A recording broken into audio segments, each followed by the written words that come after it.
So now you have Disney Plus, where there's like a baby Yoda or something, and a dude that looks like Boba Fett. I mean, I'm assuming it's a good show. And Paramount Pictures now has a streaming service. A little bit late to the game. That one. And Hulu is getting added onto every single streaming service imaginable that would make you question their morals at the local bar. Now, meanwhile, Netflix continues to show me series that, I just want to watch a movie. It'd be cool.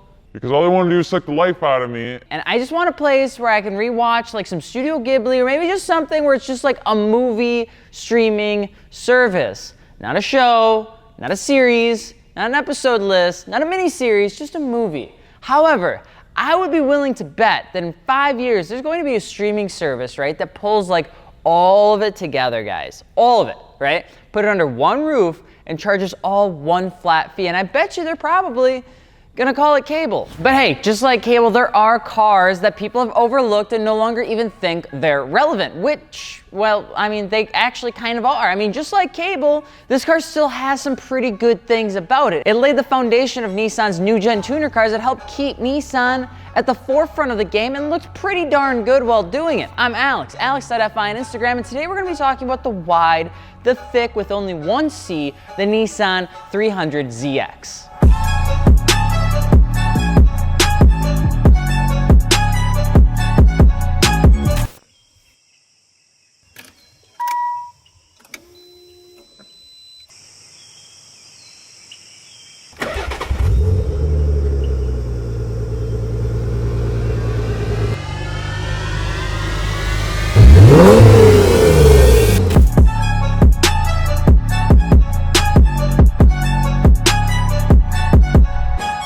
The Nissan 300ZX was a car that hit production in 1989 all the way to the lovely Y2K. The 300ZX, which we think behind us, is the superstar of sports cars. Taking it back a few years before production, the 300ZX was in a little bit of what we would call a troubled state, okay? It didn't really know what it wanted to do for college. It didn't have a plan, and the people they just didn't know what to do with it. It needed help to break away from the 80s designs that plagued the world. There's gonna be a car going into the 90s. There's a new decade. Nissan wanted the next generation of the Z car to be something that people would truly love. Enter Toshio Yamashita and Isano Sono. That was as close as it's gonna get. This was Toshio's first big break in the automotive design world, as his previous work was more recently done on smaller projects, working on things like the A10 Violet and other things like that. Mostly just little its and bits and pieces, never really a full car. You see, Nissan had designers compete for what the 300ZX and the Silvia would look like, with requiring people to design sketches for both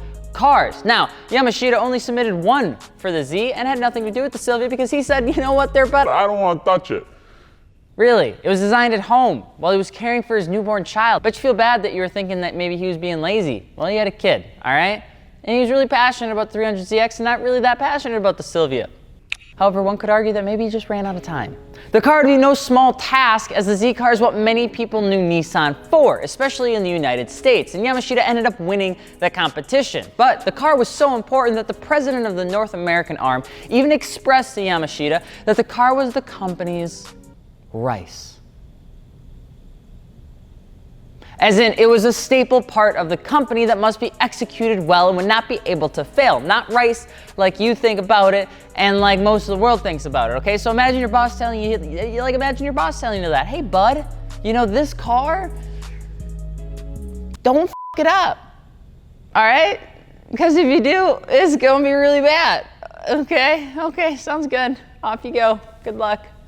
I'm gonna miss him. As a result, the design team had a much larger influence than the norm. Now you have to remember is pretty much anytime you're developing a car, the engineers have a majority say in how the car is gonna come out. In this one, it was the other way around. It probably didn't have anything to do with the pep talk that the North American CEO gave him. You know, just probably threatening his life, but not at all. Everything from the taillights to the antenna to the headlights were all fought for by the design team tooth and nail against the engineers' greater wishes because they did not want the final production car to sway from the prototype. Just the headlights of the 300ZX has its own story, with engineers begging to have an easier, more upright position style headlights, with Yamashita rejecting them just so that he could maintain the original 60-degree angle spec and maintain the covered headlight look, because they were an homage, a take back to the 240Z, which is actually where the headlight design originally came from. This argument inevitably gave Yamashita the nickname of Mr. Yadashita, which translates to Mr. No, No, No, since he said No. a lot. The good news though is that the headlights were so successful that Lamborghini even copied the design for the good old Diablo, which means that he was doing something right, and this was with every single piece of the car. It wasn't just the headlights. The antennas had the same thing, the sloping lines had the same situation, the taillights had the same situation, and he just fought for it all. And when the car was initially released, it did extremely well. The 1990 model year, the Z car sales reached 1 million in sales, which is pretty darn good, and it made it the best-selling sports car at the time.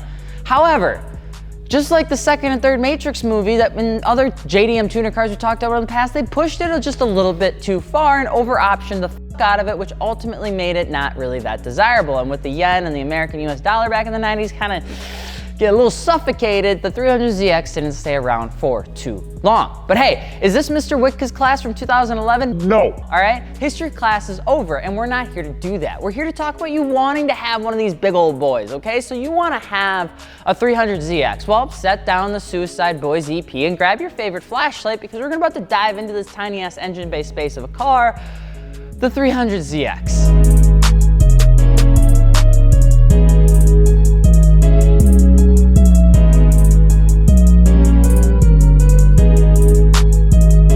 The 300ZX was a brand new design and now is one of the Z cars that likely receives,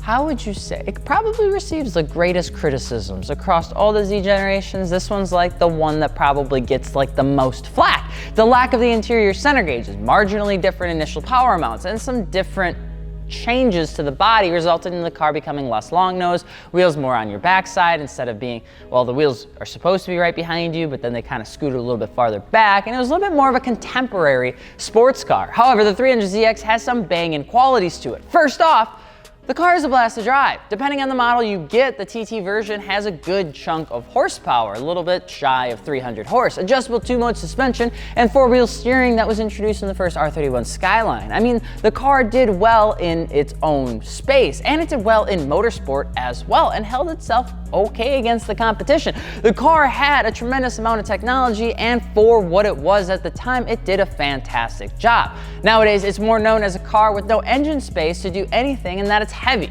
Both are a little bit true, but that shouldn't inherently deter you from picking up a 300ZX. They have some great driving experiences, great communities, and if you can actually snag one in the hardtop variant, it is a fun Sunday cruiser.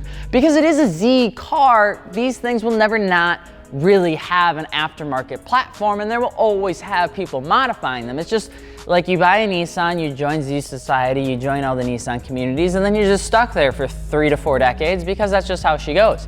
But you can end up throwing bigger turbos on it, wider wheels, exhaust, intake, and shaving weight is where you see a lot of people spending time on this specific car, all right? For wheels, you can get pretty wide. I mean, it's a Z car, and a lot of people think you can only get wide with 350s and 370s, but the 300s, they can get a little topsy-turvy. 9.5s in the fronts, 10.5s in the rears with stock fenders. And if there's a wheel company that can make them that wide, they've been on the car. So there's everything from your Works to your Autohans, your Rotiforms to your Cosmos.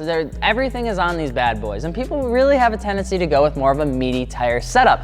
Not so much of a stance boy, but more of a 40 series sidewall tire, which gives the car more of like an aggressive, almost muscle car rake stance style. If you're looking for suspension, most of it ends up being Powertrix coilovers or K-Sport, because there's really not a whole lot of these on air right now. Now, don't get mad at me, but I truly believe the 300ZXs with a little wide setup, you know, you know what I'm saying, and being as close to the floor as possible, look just as good, I'm gonna say it, as a wingless Mark IV Supra. Okay, I can't help it, but the 300ZXs look extremely good when they're done well. They're wide, they have a sloping hood, and do a damn good job of pretty much fitting anything to them. Yes, their engine bay can be tough to work around, just like the 3000 GT, which was a thing that happened in the 90s. But hey, every car's got a little kryptonite, okay? That would be the only thing that would likely hold back a beginner automotive enthusiast, because they are a little bit tougher in that regard. Plus, The entourage of the 90s tech can be a little bit cumbersome to work around and deal with if the pieces are failing. These cars aren't terribly priced, but they're not inherently very common.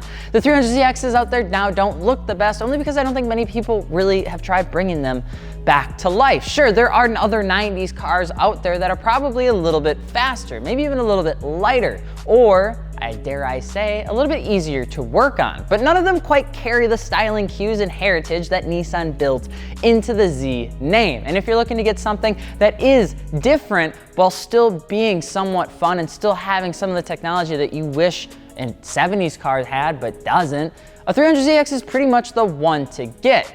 So what do you think about the 300ZX? Drop your rating below out of 10 and let us know why. And of course, if you're looking for aftermarket wheels, tires, or suspension, be sure to hit us up at fitmentindustries.com. Be sure to take a look at the gallery if you're looking for ideas on your next build, because that's where people can upload their cars.